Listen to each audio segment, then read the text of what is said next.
வணக்கம். மீண்டும் மற்றொரு நிஜக்கண் நிகழ்ச்சியினூடாக சந்தித்திருக்கின்றோம்.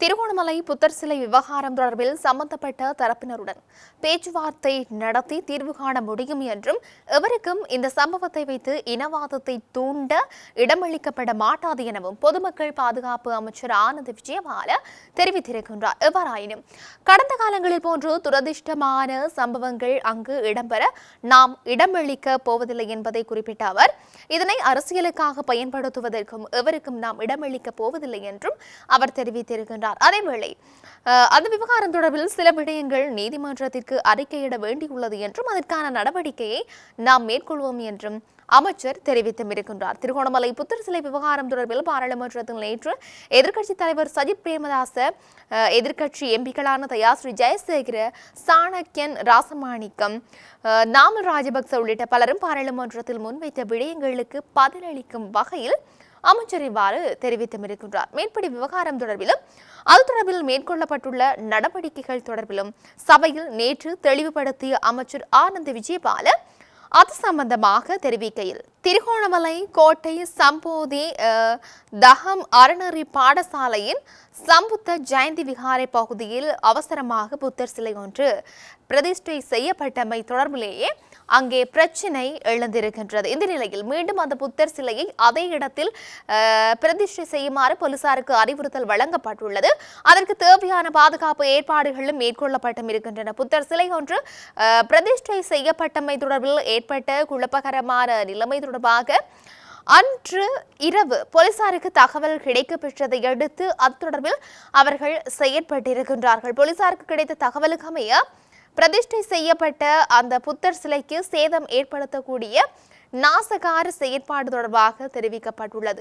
அந்த சந்தர்ப்பத்தில் தேவையான பாதுகாப்பை வழங்கும் இயலுமை போலீசாருக்கு இருக்கவில்லை. இதனால் போலீசார் குறித்த புத்தர் சிலையை அவ்விடத்திலிருந்து அகற்றி பாதுகாப்பை உறுதிப்படுத்தி இருக்கின்றார்கள். அவசரமாக புத்தர் சிலை பிரதிஷ்டை செய்யப்பட்டமை தொடர்பிலேயே அங்கு பிரச்சனை எழுந்திருந்தது. இந்த நிலையில் மீண்டும் அந்த புத்தர் சிலையை அந்த விகாரையில் பிரதிஷ்டை செய்யுமாறு போலீசாருக்கு ஆலோசனை வழங்கப்பட்டது. எவ்வாறாயினும் புத்தர் சிலையின் பாதுகாப்பை உறுதிப்படுத்த நடவடிக்கை எடுக்கப்பட்டுள்ளது. மீண்டும் துரதிர்ஷ்டவசமான சம்பவங்கள் திருகோணமலையில் இடம்பெறுவதற்கு இடமளிக்க முடியாது. சட்டம் ஒழுங்கை பாதுகாப்பதற்கு தேவையான ஆலோசனைகள் போலீசாருக்கு வழங்கப்பட்டுள்ளன. இவ்வாறான சம்பவங்களை வைத்து இனவாதம் தலைதூக்க இடமளிக்க முடியாது என்று சொல்லியும் அவர் வன்மையாக அங்கு கண்டித்திருக்கின்றார். இப்படி இவையொரு புறம் இருக்கு.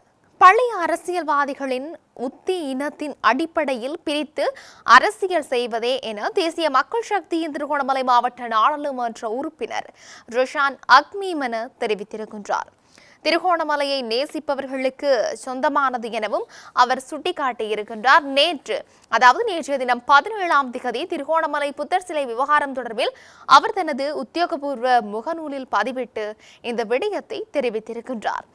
மேலும் அவரது பதிவில் மதிக்கப்படும் ஒரு சமூகத்தை பராமரிப்பதற்கான அரசியல் பாதையை நாங்கள் தேர்ந்தெடுத்துள்ளோம். விருப்பு வாக்குகளுக்காக அந்த உயர்ந்த இலக்குகள் ஒருபோதும் காட்டி கொடுக்கப்படாது. திருகோணமலைக்கு வெளியே இருந்து வந்த ஒரு சிறிய குழு ஒரு வகுப்புவாத மோதலை உருவாக்க முயன்றது. வகுப்புவாதத்தின் தீப்பிழம்புகளை அனுபவித்து அந்த தீக்காயங்களின் வடுக்களை இன்னும் அனுபவித்து வரும் திருகோணமலை மக்கள் அதை தோற்கடித்தனர்.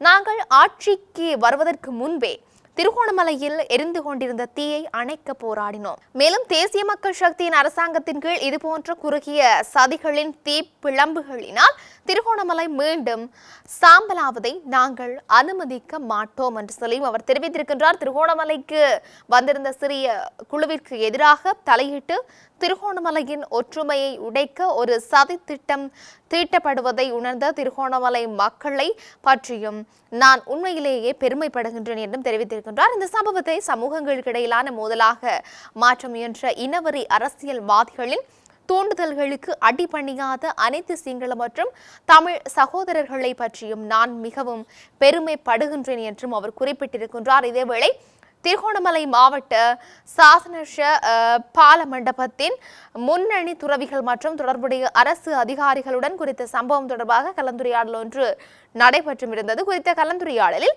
விகாரை வளாகத்தில் சிலையை வைக்கவும், பழைய விகாரை கட்டிடங்களின் எல்லைகளை அடையாளம் கண்டு சரியாக குறிக்கவும், நிலம் கடலோர பாதுகாப்பு மண்டலத்தின் ஒரு பகுதியாக இருப்பதாலும், திருகோணமலை நகரம் நகர்ப்புற மேம்பாட்டு ஆணையத்தின் கீழ் இருப்பதாலும் சட்ட சிக்கல்களை தவிர்க்க எந்த ஒரு கட்டுமானமும் தொடர்புடைய அனைத்து நிறுவனங்களிடமிருந்தும் சட்டபூர்வ அனுமதியை பெறுவதன் மூலம் மேற்கொள்ளப்பட வேண்டும் எனவும் தீர்மானங்கள் மேற்கொள்ளப்பட்டிருந்தன. தொடர்ச்சியாக இலங்கையின் அரசியல் யதார்த்தத்தினை புரிந்து கொண்டு லாபகமாக விடயங்களை கையாளக்கூடிய ஒருவர் இல்லை என்பதை திருகோணமலையில் கடந்த 2 நாட்களாக இடம்பெற்ற சம்பவங்கள் வெளிப்படுத்தியுள்ளதாக தெரிவித்துள்ள ஈழ மக்கள் ஜனநாயக கட்சியின் ஊடக செயலாளர் ஸ்ரீகாந்த், டக்ளஸ் தேவானந்தாவின் லாவகமான அணுகுமுறையினால் உருவாக்கப்பட்ட தமிழ் குடியேற்றங்களை திருகோணமலையில் தமிழ் பிரதிநிதித்துவத்தை இன்றளவும் பாதுகாப்பதாகவும் அவர் தெரிவித்திருக்கின்றார். யாழ் ஊடக மையத்தில் இன்றைய தினம் நடைபெற்ற ஊடக சந்திப்பிலேயே குறித்த விடயம் தெரிவிக்கப்பட்டிருக்கின்றது.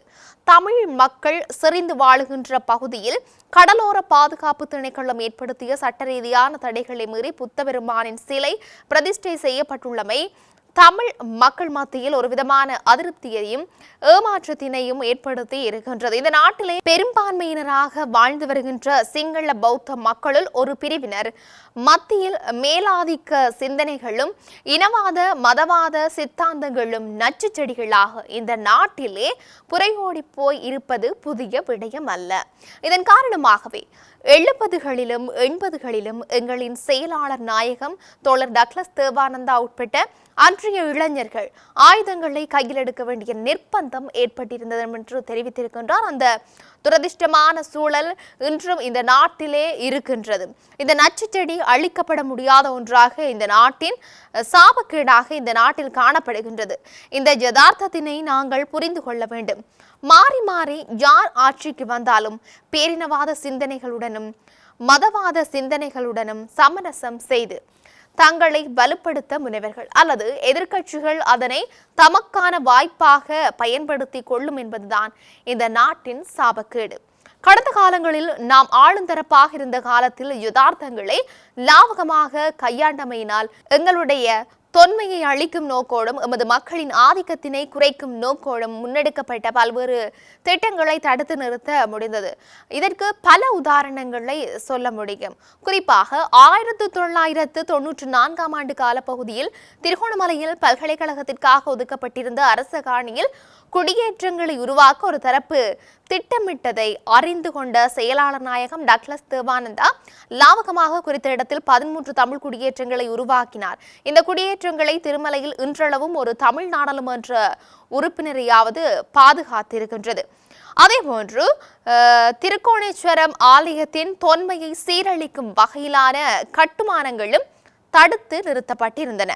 இவ்வாறு யாழ்ப்பாணத்தில் தனிநாயகம் அடிகளாரின் சிலை அமைத்தமை, நாவற்குழியில் குடியேற்றம் அமைத்தமை, கடலட்டை பண்ணைகள் போன்ற அபிவிருத்தி திட்டங்களை உருவாக்கியமை போன்ற விடயங்களை லாவகமாக கையாண்டிருந்தார். ஆனால் தற்போதைய அரசாங்கத்தில் இலங்கையில் அரசியல் யதார்த்தத்தினை புரிந்து கொண்ட விடயங்களை தமிழ் மக்களின் இருப்பு மற்றும் எதிர்காலம் பாதுகாப்பு சார்ந்து சிந்தித்து லாவகமாக விடயங்களை கையாளக்கூடிய ஒருவர் இல்லை என்பதை திருகோணமலை விவகாரம் வெளிப்படுத்தி இருக்கின்றது. ஆகவே இந்த நாட்டிலே தமிழ் மக்கள் சார்ந்து இவ்வாறான விடயங்களை கையாளுகின்றவர்கள் மிகவும் நிதானமாக கையாள வேண்டும் என்றும், வெறுமனே உணர்ச்சி வசப்பட்டு உணர்வு ரீதியான தீர்மானங்கள் மேற்கொள்ளப்படுமாயின் அது எமது மக்களின் தலைகளில் நாமே மண்ணை அள்ளி போடுவதற்கு ஒப்பானது என்பதை புரிந்து செயற்பட வேண்டும். இதனை மக்களும் புரிந்து கொள்ள வேண்டும் என்று சொல்லியும் அவர் தெரிவித்திருக்கின்றார். இப்படி இருக்க நாட்டில் இன்னும் என்னெல்லாம் நடக்க போகின்றது, இந்த புத்தர் சிலை விவகாரம் இன்னும் எப்படியெல்லாம் வலுக்க போகின்றது, இன்னும் என்னெல்லாம் நடக்க போகின்றது என்று சொல்லி